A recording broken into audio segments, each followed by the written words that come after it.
Coach, what's going on? It's Coach Ian Tatum here, back with another video for the Tatum Clinic series. And today I'm here with Coach Caldwell.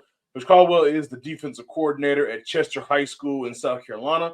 We'll talk a little defense today. Coach, how you doing? I'm doing great. How about yourself? I'm doing good. I'm doing good. Well, Coach, gonna talk about some defense. Coach, I'm gonna throw it to you, and let's get it going. Absolutely. So, the thing I want to, it's been a kind of a hot defense here over the past few years, and a lot of people, a lot of people are naysayers and a lot of believers. But the 3-3 stack for us has been uh, very good to us, and a large part of why we went to 3-3 stack is this personnel decision. So, one of the things that when you're talking to coaches, sometimes you try to make a round peg fit into a square hole. And so when we looked at our personnel, our thought process was kind of, hey, what can we do or what do we do to put our kids in the best chance to be successful? And so the 3-3 stack is where we went. A lot of our defenders, personnel wise, are smaller guys, but they're tough, they're fast. And so we're all about getting pressure, is the name of the game for us. So tonight I'm hopefully share some things that we do. And I always preface these talks with uh, everyone has to do what works for them. But I think, like I said, we've had a lot of success. We've faced multiple offenses over the years. I mean, you talk about from air raid to wing T to pistol wing T to double tight. You name it, we've been against it. And so, one of the drawbacks or one of the things the naysayers like to say about the stack is, hey, you can't adjust to this offense, you can't adjust to the offense. And so I'm here to say, with some creativity, we've found ways to not only adjust but be highly effective in what we do. All right, so kind of just the layout of what I'm going to go with. For us, you know, day one, our day one thing is to install our four-man pressures, right? And so for some people, are like, well, it's only four people, but for us, it allows us to get into multiple fronts, allows us to get into some of our various calls on the move. And again, that goes back trying to put our kids in position to be successful. So, and this is just kind of some goals and things we talk about. For me, my goal is to create anxiety in the OC, the offensive line, the quarterback, but I want to frustrate the running back and the wide receivers. When I tell people that, they're like, well, "What do you mean?" Well, guess what? The OC has been practicing all week, and he has told his quarterback what he should be doing, what he should see. All right, and then the O line's been taught who to block, where to block, and how to block it. And then the quarterback, his OC's told him all week, "Hey, you're going to see this, you're going to see that." And so if none of those things are happening for those three parties, guess what? The wide receivers aren't getting the ball, and the running backs can't run the ball, and that's usually spills over into success for us. So, you know, our thing is how much anxiety, how much stress can we create that doesn't put us at a disadvantage on our end? How much of that can we create on a nightly basis? And so that's how we approach running our 3-3 stack. One of the second things we like to do is we like to play fast, we like to play physical, but play discipline. And many people say, "Well, man, as much as you guys blitz, as chaotic as it is, how in the world can you all play discipline?" I like to call it organized chaos. Is what we like to call that. And so again, we're trying to get our kids to play in a situation where they're doing things they're comfortable. We want the opposing offenses to be uncomfortable. So playing fast, we practice fast. We practice being physical, and obviously, to keep that discipline piece, we understand that teams are going to come in. We always try to tell my kids, when you come into a game, hey, what beats us? And so if we know what beats us, then we should prepare, and we try to prepare our kids for that. So when they go on the field, there's no huge surprises. Now, one of the things I'll say in terms of being successful in 3-3 stack, you got to win first down. All right. And, this is kind of I don't want to say a suggestion, but for me, when I go to clinics, man, I am a going to offensive clinics guy. I go sit in with the quarterbacks, the O line, the wide receivers. And the reason why I do that is a large part of it is just to kind of give me some insight as to what they're thinking. What's on their mind? What, in this particular situation, and one thing that kept coming up, I always hear OCs say, we got to stay on schedule. We try to stay on schedule. We try to stay on schedule. So I asked, hey, what is the schedule? Most OCs say if we get 4 on first down, depending upon who you're dealing with, especially your WingT teams, if they get 4 or 5 on first down, you're in trouble. It's going to be a long, long night. So for me, understanding that the offense has a schedule, they try to stay on, they come in, I'm telling we got to win first down, and winning first down generally for us the TFL. If we can get offenses in 2nd and 12, 2nd and 14, 2nd and 15, now we really can go and dig in our bag of tricks and bring some things out. One of those things is, you see 8 coming, but only 3 coming, or you see 8 coming and 4 coming, or you see 3 coming and now 6 coming. Now I got your quarterback kind of sitting on edge trying to figure out what's going to happen. And so if we win first down, one of the things chances wise is we look at winning third down. So another one of our big goals is to win third down. We have a team goal. A year or so ago, we've had some success. Like I said, we've had some success. We've had some downtime. But a year or so ago, we were saying that on third down, we need to have a 6 conversion rate against the opposing offenses. Well, that didn't go over too well. And I think what I realized is, and it's one of those things in those talks that I give, I tell coordinators, don't fall in love with numbers. Numbers will tell you just what you want, just what they want to tell you, or what you want them to tell you. And one of those things for us was the third down number. We're saying 60%. In fact, that particular year, we ended up being about 66% on third down. But the problem was teams were scoring on first and second down. So until you go do that deep dive, you really don't realize that you're having less success on first and second down. Who cares about third down because the scoreboard is already running up, So for us to win third down, that means get off the field. And so we practice. We spend a lot of time in third down. We know going into a lot of time in game plans, teams are going to screen us to death. I think we probably get screened more than anybody. And so, we spend a lot of time on screen game. We spend a lot of time just kind of on fits. So understanding we got to get off the field on third down. I mean, again, we're talking about smaller bodies defensively. So, a 10, 11, 12 play drive, usually doesn't end well for us. So, for us to be successful, we're trying to win third down. So get off the field. Another one of our goals is to create mismatches. All right. Every coordinator is different. For me, I try to take away what teams do.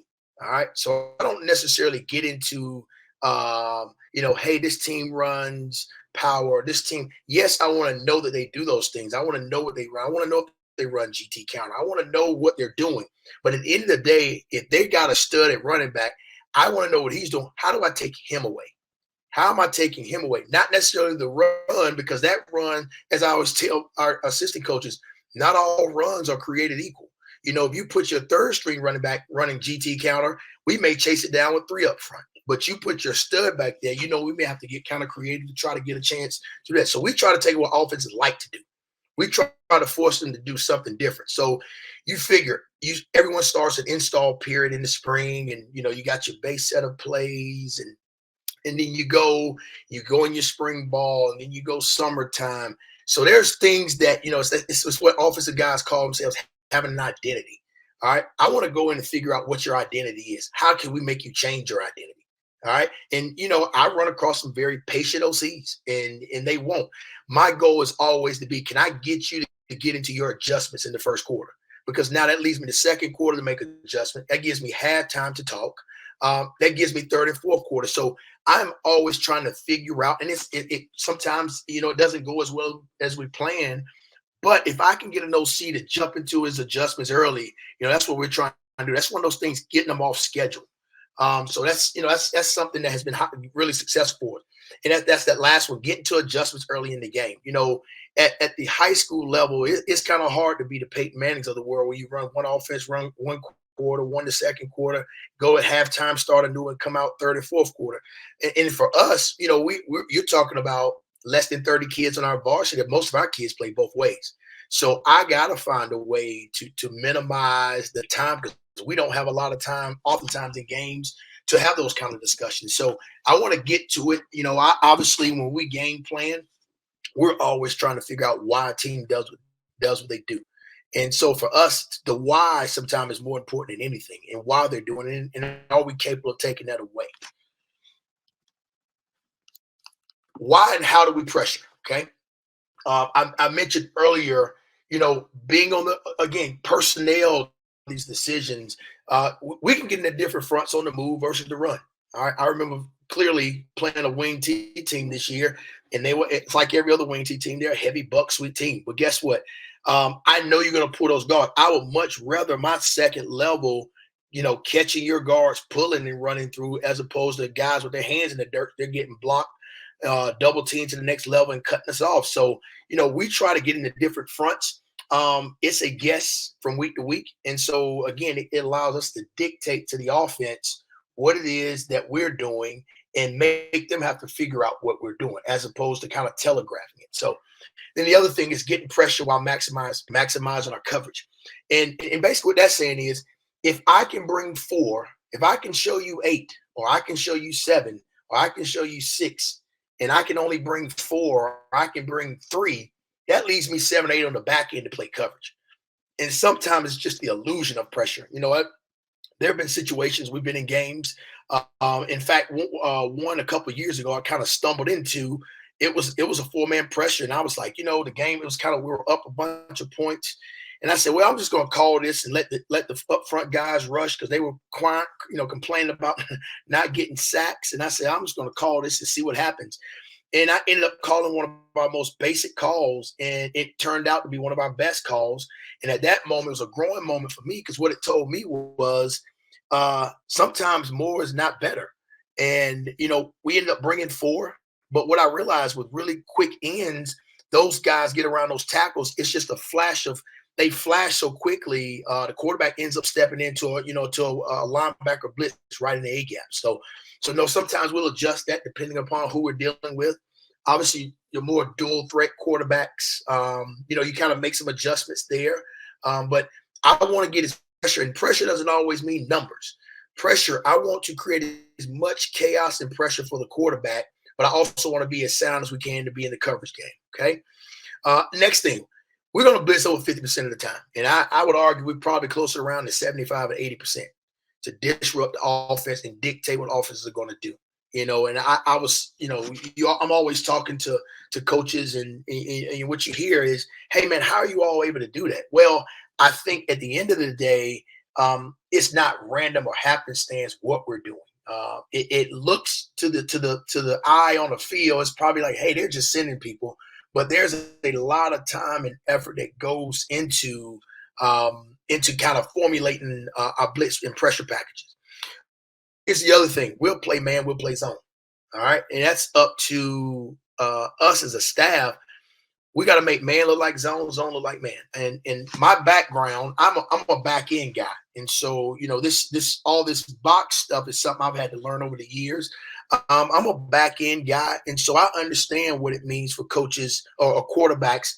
You hear an OC or a quarterback OC say, hey, I tell my quarterbacks to look at the DB's eyes. If he's looking at him, he's probably in zone. I'll tell him to look at him. If he's not looking at him, he's looking at man, he's man. Well, those are things I try to use against OCs. But those are things I try to use against quarterbacks. Hey, let's show him one thing and do something totally different. Because if that's what he's being told, let me contradict that, because I want to create in that quarterback. And I want him to go to the sideline and say, Coach, you said this, but that's not the case. Now, all of a sudden now I have a teenage kid thinking, well, maybe you don't know what you're talking about, right? Something very subtle, not a big deal, but for us it does. So we try to make man look like zone. We play zone coverage from press coverage. We play zone coverage off. We play man coverage from press coverage. We play man coverage from off. So, and that plays into, because my philosophy is, if I can make the quarterback hold that ball from his initial throw, I feel good about the fact we're going to get home. All right. And that's kind of how we stage it. That's kind of how we talk about it. We've got to make the quarterback not be able to hit his back foot and throw the ball. He's got to be able to pull it down and try to have an adjustment. And then the last thing is, I got this, I'll be honest, I got this from offensive coach. I got this from offensive coaches. You listen to all the air raid OCs and the spread guys, and hey, we're going to run this, and we're going to run snag, and we're going to run mesh, and we're going to tag it with this, and we're going to tag it with that. Well, my thing is when they're tagging something, it's giving them options on the fly. So I said, you know what? If they can tag, I am too. So let me figure out how they're doing this thing. And so that's been something that's been to us as tackles. I mean, so initially out of the huddle, especially teams that like to go in the hurry up, we'll have a base call and play. They look to the sideline. My kids look to the sideline, and at the time we may have no pressure on. We may have a four-man pressure on. But now I get an extra split second to kind of see it, and it's kind of playing out some of the tendencies. I'll tag calls. My kids will look, and I'll add them into a pressure. And all of a sudden now a four-man pressure is going to a seven-man pressure. I remember clearly, we were facing teams, and that's always one of the things when you're 3-3 stack is teams are trying to figure out how can I get the stack to break. That's always kind of their thought process. Can we make them break this stack? And can we add two tight ends to the mix, and can we add an extra gap? So we get a lot of those things early on, and we've seen them. And like I said, we've had a lot of success, and we've had our moments, and we try to learn from those. And like this year, we had a team that was in the split back gun a lot, and that's one of those personnel things. Split back gun, you're thinking, hey, we're going to run this football, but what I realized, the quarterback couldn't throw. Was not a thrower. He's more of a dual threat guy as opposed to a, kind of a hike the ball, throw him guy. And so we ended up bringing 8 with a ninth one on the way. And the thought was we're going to crowd this space so much that the only thing he has to do is to do the one thing he doesn't like to do, and that's throw the football. Yes, it's a gamble for us, but, we'll adjust. Again, I told you, as a back end guy, my adjustment all the time is, hey, that's how good are your receivers. So if your quarterback can't throw, but your receivers are really good, I'm going to force your quarterback to do something he doesn't want to do. And so by alignment alone, I'll take my defensive backs oftentimes and I'll slide them 5 yards inside. And what I know is I've eliminated half of the route tree. You're throwing no slants. You're throwing no digs. You're throwing no curls. You're throwing no in. You're throwing none of those things. So now my kids know, hey, all I got to worry about are outside routes. Now, and that's something you have to work on, 50-50 balls. And, and those are things that I spend time with my kids. We play something called King of the Mountain. I think I found someone, I don't know if it's Twitter or a clinic or something. And literally I toss balls up and they battle for footballs at the highest point. And that's just them understanding that when that ball's in the air, you got to fight to ensure that we're not giving up any big plays. All right, 5-6-man pressure. I talked about it. The anxiety comes from every one of my players on my defense is susceptible or can possibly come on a blitz, and that is by design. There are weeks as we're playing teams, I will put a pressure in just because I know we got somebody the following week. And, am I expecting to get home? It'd be great for it. But what it really does, it makes the offense say, wait a minute now, we hadn't seen a cornerback blitz, but all of a sudden we see one of those. So now you go create a package of plays for a corner blitz. And then all of a sudden you see a free safety blitz. And then now you see, both outside backers come, or you see both spurs come, or you see both corners come. How much anxiety can I create in you to dominate your week of practice? And that's kind of my goal. I want to be on the mind of you, your players. I want to dominate your practice, and I want you to feel like even on day, do we have enough? All right, do we have enough? But on the flip side, I want my kids to understand, hey, we're doing what we do. We are who we are, and we're going to do what we're going to do. All right. And next thing is disguising pressure. And we got multiple disguises. We'll show more, bring less, show less, bring more. We'll show from one side, bring it from the other side. We'll stand up. We'll move around. We'll do anything that we think will disrupt the timing and kind of the thought process of the offense.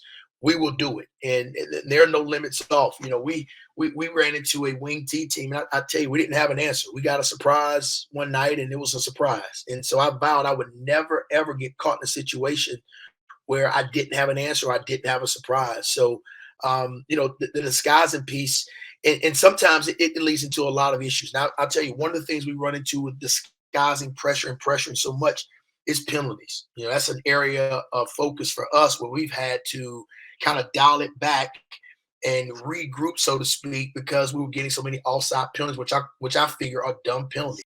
I mean, they're doing nothing and they're gaining yards. So we went back into in some of our kind of our indie stuff and some of our things we talked about as a staff. How can we continue to dominate and do the things we do, but we got to get better. And that goes back to kind of that discipline piece. And then I talk about man versus zone versus man. All right. All right, four-man pressures. All right, all of our pressures are attached to a directional movement call. Okay, left, right, out, in. I can change any blitz by changing the direction or what the D line is doing. I can get as many looks as possible as I want to. Now, I do know. So I'm sure someone's listening or going to listen and say, "Oh man, we'll just every OC has the answer." It's like, "Oh, we'll just they slant this way. We're gonna cave it all in. We're gonna do that." Yeah, that sounds good. It sounds good until you got two backers, at 4-4, 4-5 apiece, and all of a sudden they're standing there. One's ready to take the mesh from your quarterback, and the other one's prepared to take the quarterback. So all of our pressures are attached to direct. We want to put our guys on the move. We do not want to sit stationary. We do not have 280-pound, 290-pound D linemen. They have one responsibility, and that's their gap. And we tell them, you better win your gap. It goes back to the adage of Coach Nick Saban, do your job. And if your job is to be in the A gap, your job is to be in the A gap. And that's kind of one of those things we impress upon them. So now if you look to the left, those are just kind of, as you can see, every group is covered on this thing about, who can come, where they can come from, and how they can come.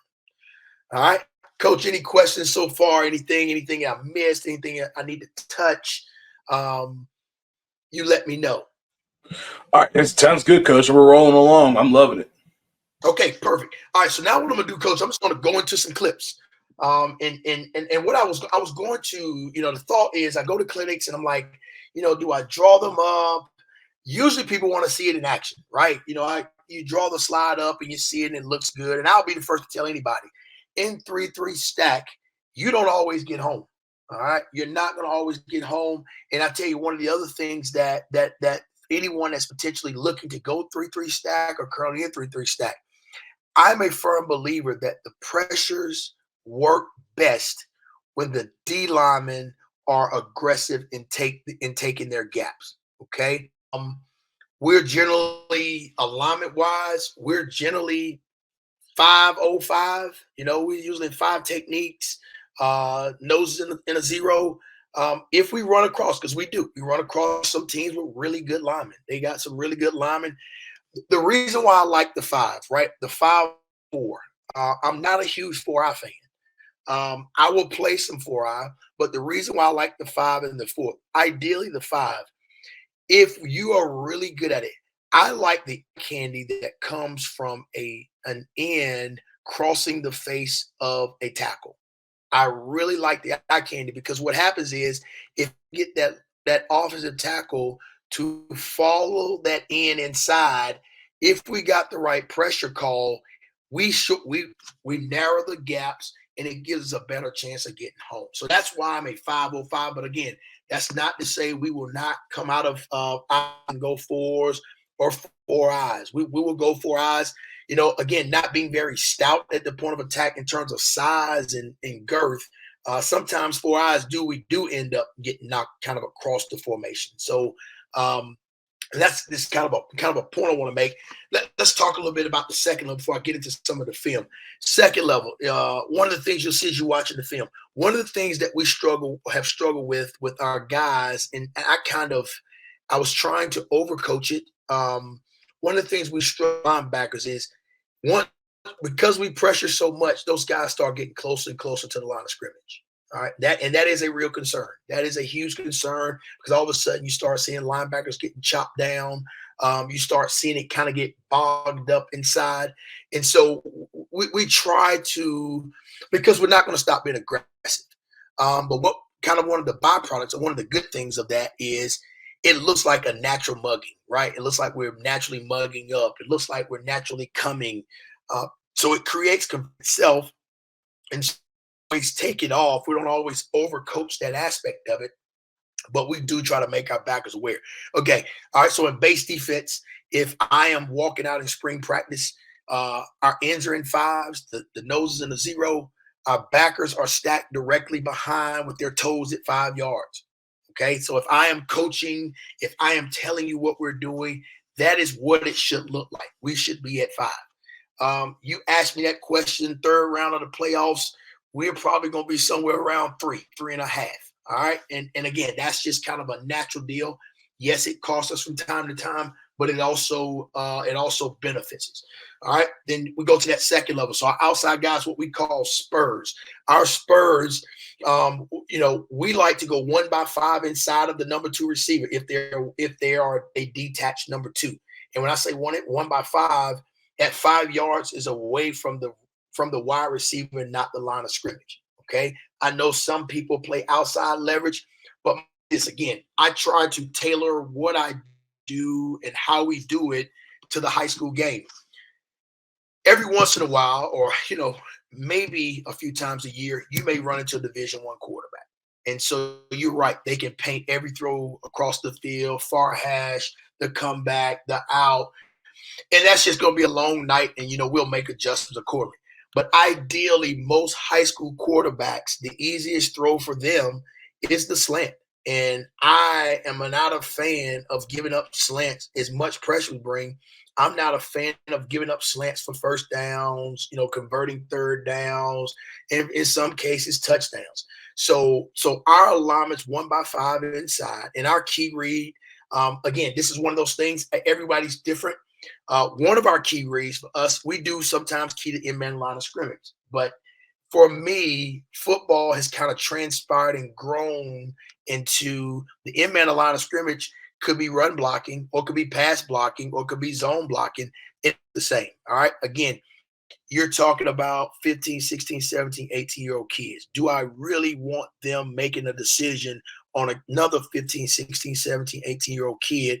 Do I want to make a decision? Is that a run block or is that a pass block? Now, when I played football back in the 90s, we always joke about it. I'm not for me. I'm sure people have probably heard of Region 248 out of South Carolina. And so at Chester, we were one of the smaller schools at the time, but we played in a region called Region 248. And that region consisted of Northwestern, Rock Hill, Spartanburg, Dorman, Bowling Springs, and Gaffney. So that was our every Friday night. That's what we drew. And you're talking about some of the more historic programs in the state of South Carolina. And so I always joke with the kids when I played football, they had hash line, had numbers, had all those things. But when the game ended, all you had to be concerned about was the hash line. The ball never went outside of those things. That ball, it was downhill, and let's see who's the toughest. Well, obviously football has changed tremendously. And so, that whole high hat, low hat, now to me is kind of a gray area, and it's not a hill I'm willing to die on. So therefore we kind of adjusted our outside guys' eyes a little bit to kind of give them a better sit. One thing I've found to be very beneficial for those outside guys when you're talking about getting a key read is reading the mesh of the quarterback and the running back. All right. And then so now that kind of expands you into the whole RPO game. And so that's kind of what I'm gearing towards, because now offenses are controlling those outside guys with bubbles. And I always tell my kids, one of the first things I tell them, because I coach the back end, I coach the safety, spurs, and corners. One of the things I tell those backers, those outside spurs, is you are a run defender first. Okay, you had better not get blocked by a bubble. And they look at me crazy every single time. And in fact, in my everyday drills, I will bubble a receiver and I will run the ball to ensure they are reading their keys. Because if offenses can block you without touching you, now that's one extra guy they got to go put a hat on somebody else. So to me, that is overly important. And when you're talking about playing man coverage with as much pressure as we play, you better make sure you have the right key read, such that you do what you're supposed to do. And then our free safety is about 10 to 12 yards off the ball. Again, that's one of those things you try to give them that high hat, low hat look as much as you can. But what we do try to do is from week to week is look at the mannerisms of offensive linemen, quarter. Can we pick up something that can give us a run read? Can we pick up something that can give us a pass read? Okay. I did some work for a D3 school out of Wisconsin, University of Wisconsin Oshkosh, and one of the things I picked up there, just kind of doing some analyst. I noticed it never really dawned on me that O-line had asked me a question, and it's like, hey, what are your thoughts? And what I noticed is when you're watching O-lineman, it never really dawned on me.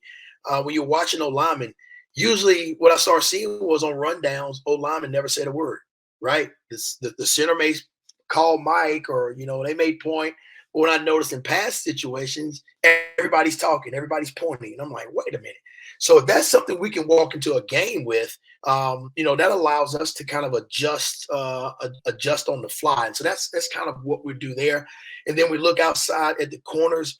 Because we do so much, we press bail, we do a lot of different things. My biggest thing for my defensive backs is this: we try to cheat that quarterback. That when I was playing with quarterback under center, you talked about the quick game, the 3-step game. Now just about every quarterback's in shotgun. So when they catch the ball, how do we distinguish quick game from intermediate game to long game? And so those are some things that just alignment wise and key read wise, those are some things that we try to kind of help us be successful when it comes to our pressures. All right. Now, Coach, any questions? I'm gonna pull up a couple clips here, and we'll just kind of talk through it. And if you got any questions, feel free to stop me. If you feel like I've missed something, just let me know. All right. Yeah. Let's get some film going. Okay. Let's see here. Do I need to stop sharing? I think I need to stop sharing, Coach. Do I need to stop sharing? If you want to go out of full screen on your Google slide, and then okay, I'm sorry. No, you're good. I need to go to Huddle is what I need to. Okay. Because I have the playlist there. Yeah. You got on stop sharing and then reshare it once you're on Huddle. Okay, gotcha. Okay, got it. That's what I want to make sure. Mm-hmm. What I want to make sure. Okay. And I'll go in the same order I talk, coaches. I'll go 4-man stuff, and then I'll go some 5 and 6 stuff, and then like I say, from there we can have a conversation. And I always like talking to offensive guys. And that's something I guess I'll share with everybody too. One of the things that I think that has allowed us to improve over the years is after every game, we will call the opposing staff and ask questions. We will ask, hey, what when you're preparing for us, what did you see? What were you thinking? Because there are things, it's like anything else. You're self-scouting. I do like to build defensively. I do like to build in anticipation of preparing myself for the region, right? So there are things that I'll do. There's some things I won't do, and kind of trying to layer that. But the being able to talk to opposing staff sometimes can be very beneficial in that regard. Okay. I like that idea, Coach. I need to go back to Coach. I'm sorry. I want to go back to my screen. Yeah, and then you go to go to present and share, and then go to the one that's on Huddle. I got you. Perfect, Coach. Yeah. Okay. All right. So this is some of our 4-man stuff here, Coach. Can you see it? Okay. Yeah, it looks good. Yeah. Perfect. All right. So if you'll notice, that's why I want to kind of get the alignments down. As you'll see, our guys right now, there are 5 techniques. The center's head up. Now, if you look here with this spur here, if we look, hopefully everybody can see my marks on here. this guy right now, we kind of did something different here. You know, you get into teams that's running the ball a lot. I want to be able to account for the run game because otherwise he will be here, right? So you get offenses start displacing that spur, and now here's your run lane. That run lane just got opened up. So what you'll notice there, we did a couple things different, coverage wise on the back end, that allowed us to kind of make some adjustments to account for them in the run game. But this is our four-man pressure. All it is, it's a simple. Now you on this play, but it's a simple pressure by the Mike backer. All right, simple pressure. The ends are going out. All right. So as again, I told you, we can go left, right, out, and in. The ends are going out, and the Mike backer is going to fit. We teach our backers, you are doing the opposite of what your stack player is doing in front of you. It is the linebacker's job to fix anything that the opposing player, that his stack player does. Okay. And I'll just kind of, I don't know if you can see down in there, you'll kind of see where we are here. And you'll see we aren't big guys. We aren't very big guys at all. I like for the backer to, he's a little tight there, but I like for me a little tight. But as you can see right now, we have 8 sets of eyes in the box right now. There's 3 there, 6, 7, 8 because of key reads. Okay, so we're an 8-man box right now with eyes, not necessarily physically, but with eyes. Okay. And that's where we want to be almost every time we line down. Okay. Again, see the formation here. Come out.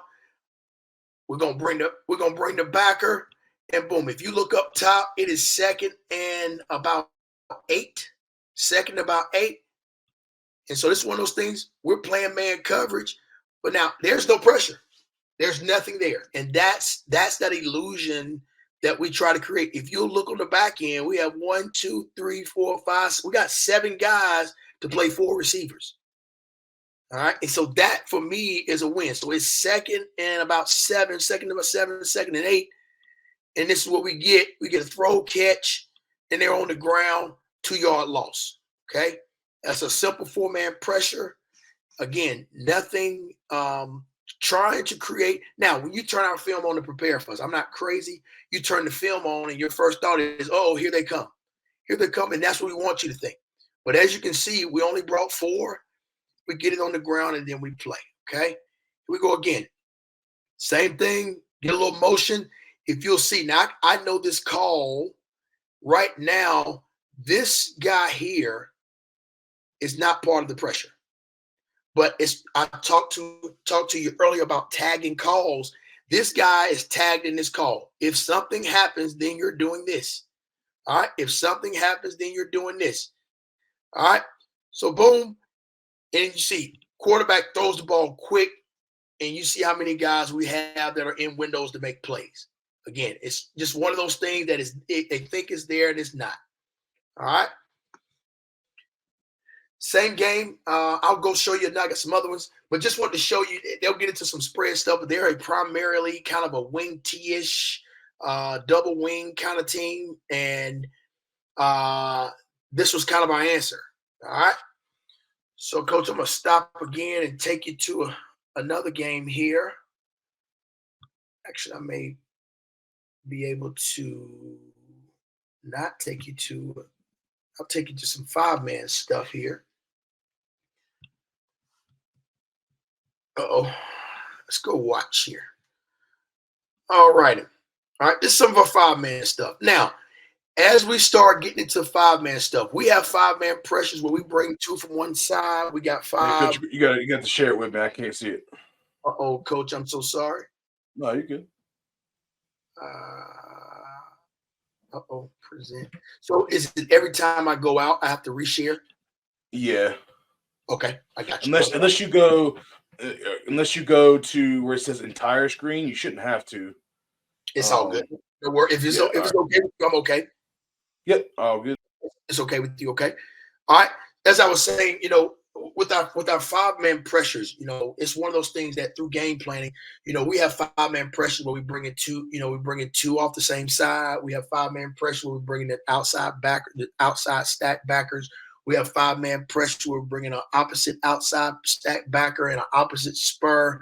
It's so the variety is there. And again, a lot of the variety for me, for us. So in terms of installing this thing, the number of pressures are slim, right? They're slim and few and far between. Where I get my variety from is moving the fronts. The fronts are going to change oftentimes kind of some of the things that we're doing. All right, so here's a five-man pressure. Five-man pressure, you're getting the two outside stacks. All right, now this here, what you see, teams like to roll out, or teams are going to that zone, kind of that zone blocking scheme. I'm taking two of my better athletes, and I'm gonna put them on, five of your old linemen, and I'm gonna see, can they block them moving in space. So that's kind of my thought process, right? Can you block those guys in space as opposed to guys on the ground? The other concern or the other thought or consideration I had is this quarterback was pretty athletic, okay? So in third down, we talk about winning first down and third down. First down, oftentimes, teams are their inside running team. I'm trying to win with my D lineman, right? I'm trying to kind of hold gaps and get guys on the ground. As we're getting the third down with a dual threat quarterback or a running back who can run, I now want to match athlete for athlete, right? So the thought process is, well, who's going to cover? My thing is, if I can get to you before you get ready, it really does who is covering on the back end. So this is just one of our pressures, one of our five-man pressures, outside backers, as you can see. Bad angle, but what we're looking for, he missed, and what you get, he doesn't catch that ball. It looked like it, and I about had a heart attack. If you see me on the sideline, I can't believe we had two guys jump and nobody touched the ball. But, again, we're looking to create anxiety. We're looking to create rushed throws. And flashing in his face immediately, now he's thinking, I just need to get rid of the football. All right? Kind of give you a tighter look of it. Again, you see our end, he is fighting. Our end should be fighting. He's going to fight all the way. But what it creates is, if you watch the guard doesn't stand a chance here, right? That guard, he's a good-sized kid, but I know now, obviously, that linebacker there is one of our better players, all-state performer. But what I do know is I'll take my chances with that offensive guard trying to move his feet to block a moving target that's moving 4-5, 4-6 with a quarterback behind him. Again, give us a chance to get there and get home is what we're looking for. Okay, go back. We go back again. Same thing. If you'll kind of, now Trips got us out of it. We do have checks. So again, if you look at us, one of the things I want to point out, you'll look at us. A lot of teams try to get into trips because they're trying to get that backer to be displaced. They're trying to displace them out. So sometimes what we'll do is we'll take this corner, we'll slide him inside, we'll back him up, we'll put him on two. You're guessing just as much as we're guessing, right? And so when receivers are guessing, quarterbacks are guessing, the one thing they're not doing is running good routes. And so that's kind of where we are. But this was a five-man pressure. The backer ended up coming out of it at the top. But as you can see, incomplete pass. But what we're always looking for, when that ball is completed, I want guys. I heard a talk not too long ago. I want to say it was last summer. And the coach said, we tell our kids we want you 9 to 5. I said, man, that sounds cool. And I thought it was a clock, and I thought it was a whole bunch of other things. And it wasn't. I want 9 guys within 5 yards of the ball when the whistle blows. And so that's something we preach to our kids. Yes, we may not stop every throw. Yes, we may not stop every run, but we're going to run to the football. And when we get there, we're going to get there with bad intention. So, again, if you look at it, and this is, I'm going to go back here to this beginning. If you look at this outside backer to this side, one other thing that I noticed that I like to do with quarterbacks. Well, going into this game, I know this quarterback is a right-handed quarterback, right? I do know generally try to flush him, but if you watch his backer, one of the things he likes to do, or we like to do with him, he starts outside. We get those guys to overset, and all of a sudden now we're running clean. All right. We're just trying, how can we get somebody running free to be able to force the issue with what's going on? Okay, we'll go back here. Teams are motion to it. All right, same thing.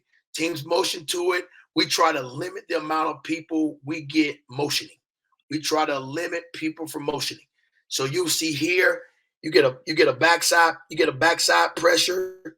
All right. Again, I want the quarterback. We want him anxious. We want him not settled in, and that's kind of the goal of what we're getting to.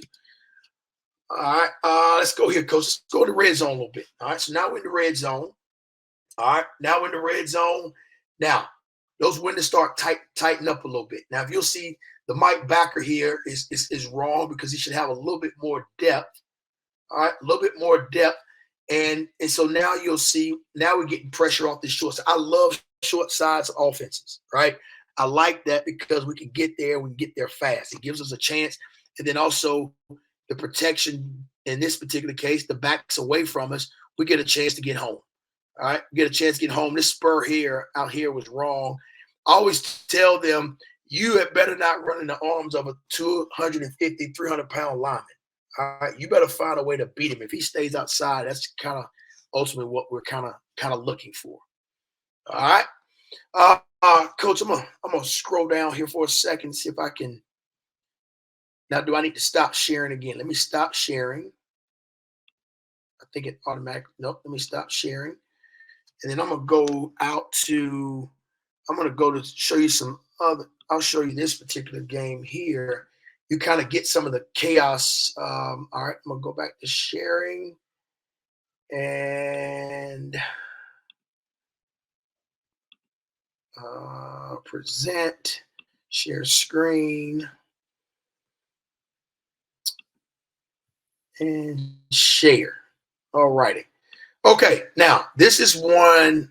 This was a team that, I mean, it gave us absolute 100% fits.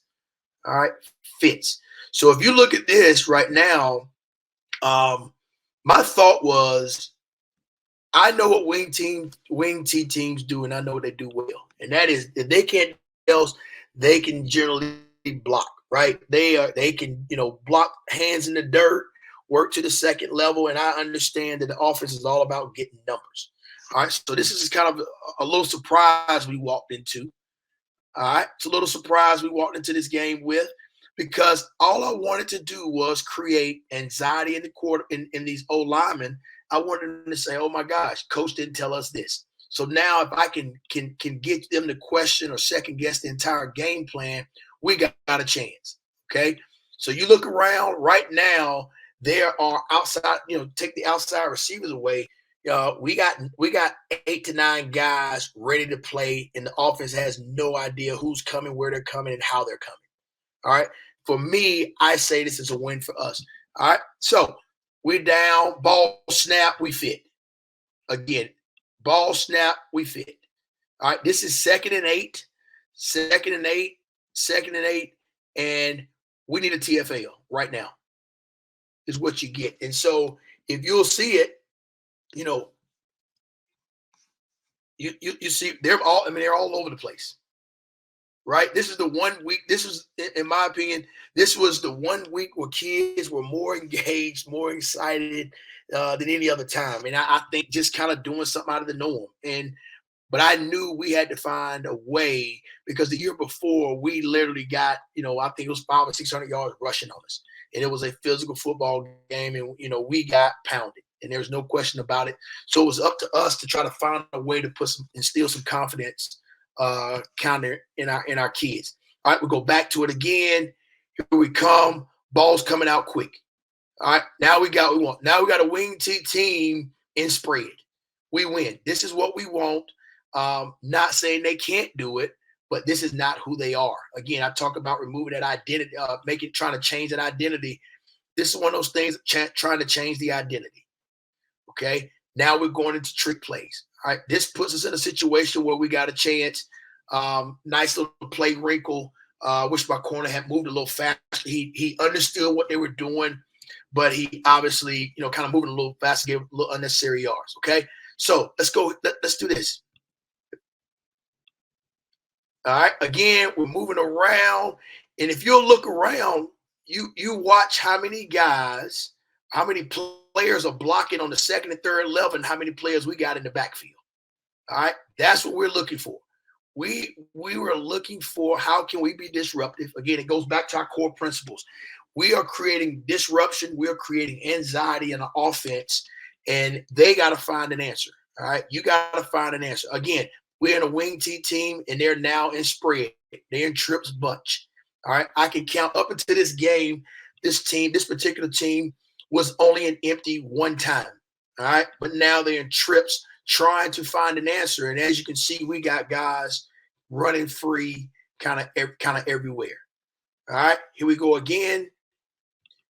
Look what it leads into. Disruption, being physical, hands on them. And this is what you get. Interception. That kid right there led the state of South Carolina in interceptions this year with 13.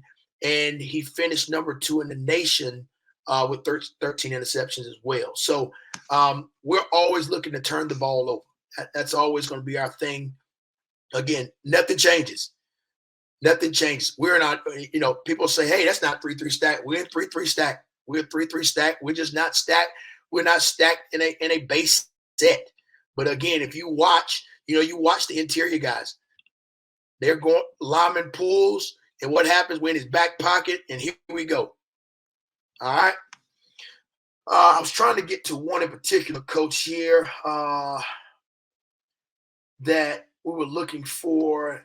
I don't know if I'm going to have it on. I'm going to try to see if I can get to it here. If everybody will hold with me for 1 second. I may not have it on here. Okay. Now, this is one of the top run plays here. Again, we're talking about numbers. So you got tight end, wing, receiver, and running back. All right. Good film study, and guys are running. All right. We end up getting a flag, as you can see there. We're making guys do stuff that they're not normally accustomed to doing. And that's where we're ultimately trying, we're trying to kind of get to. And this is the last one here. As you can see, we're kind of in our same mode of things. They don't know who to block. And then the other thing is with WingT teams is who do we block? It's not what you consider great pass blocking teams. Okay. So, Coach, that's it. I don't know if you want to see anything else. You let me know. I am here. I'm here to answer any questions. Yeah, that's awesome. Yeah, one thing, when you are in your stack, you have a team that has an on the line tight end. Yes, sir. Do you bring that guy down, one of your safeties down off the edge? Okay. Just fit off the edge? That's a great question. So we got multiple adjustments, and I'll tell you what it's based upon. It's like everything else, personnel. All right. So 3 years ago, I had 2 kids that played those spots who were wrestlers, who understood leverage. And if you're tight end, because I'm always, again, I go back to the why. If you have a tight end on that field, is he there to be a placeholder, or is he there to rough us up? If he's a physical tight end and not an overly mobile tight end, I'm going to go 3-by-3, 2-by-2 off of him. All right. I'm going to make him come. If they want to run to his side, I'll make him come and block my guys. All right. If it's a tight end that's not overly aggressive and I think we can handle, we're going to go on a 9 technique. We're going to split his crotch and we're going to fight. We're going to fight. Understanding, I always, we work it with tight ends, understanding they try to arc release, punch that outside shoulder, and string that ball out. We are a spiel football team. We want to chase and race guys to the sideline. And I always tell you don't score touchdowns going east and west, you score north and south. And so if we can make that ball go east and west, we'll take it. So to answer the question, personnel oftentimes dictate whether I'm going to walk somebody down or walk somebody out. Now, let me give you the other side of that. When teams give you that tray look, tight end to receiver look, one of our adjustments is, we'll take that tight end and kind of split the difference between the two. But the other thing is we'll stay in our stack position and we'll sometimes use an extra backer and we'll run 2 gaps. You know, that's something they have to be prepared for, especially teams who like the zone block or run outside zone that way, where we're just gonna jump 2 gaps and we're gonna go. Again, hopefully get it pulled up and try to get it from the inside. Okay, awesome. I appreciate that.